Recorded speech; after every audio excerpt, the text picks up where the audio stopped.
শুধু ফেব্রুয়ারিতে নির্বাচনই নয়, ক্ষমতায় গেলে ডক্টর ইউনূসকে বিএনপি সরকারের পাশে চেয়েছে তারেক রহমান। গত 10 মাসে 11টি ভ্রমণকে জায়েজ করার জন্য তিনি অনেক কিছু করেছেন, কিন্তু এইবার প্রকৃতি তাকে এমন শিক্ষা দিয়েছে, এবার তিনি কোনো গল্পই ছাড়তে পারবেন না।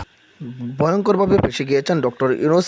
বাংলাদেশের কোটি কোটি টাকা আত্মসাৎ করেছেন। এবার কঠিনভাবে চারদিকের চাপে ডক্টর ইউনূস পদত্যাগ করতে হচ্ছে। দর্শক, ডক্টর ইউনূস কিন্তু এবার পদত্যাগে বাধ্য হচ্ছেন এবং কি ডক্টর ইউনূস পদত্যাগ করে তারেক জিয়াকে প্রধানমন্ত্রী করে সে নিজে হবে রাষ্ট্রপতি।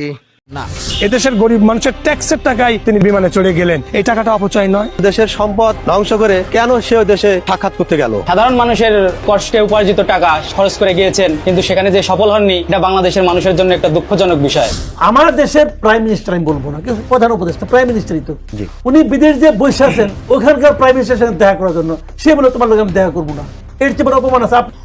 ডক্টর ইউনূসকে ক্ষমতায় আর কেউ দেখতে চায় না। ইতিমধ্যে কিন্তু সোহেল তাজও কঠিন হুঁশিয়ারি দিয়েছেন ডক্টর ইউনূসকে। ডক্টর ইউনূস এত টাকা কোথায় পেয়েছেন? সে কদিন পরে পরেই বিদেশ সফরে যান এবং কি সাধারণ জনগণও এবার কঠিনভাবে খেপে গিয়েছেন ইউনূসের উপর। আগের প্রধানমন্ত্রী শেখ হাসিনাই ভালো ছিল, তার আমলেই সাধারণ মানুষ শান্তিতে ছিল। ডক্টর ইউনূস আসাতেই এবার সাধারণ মানুষের উপর কঠিন চাপ সৃষ্টি হয়েছে। এবার সাধারণ মানুষ কিন্তু আন্দোলন শুরু করে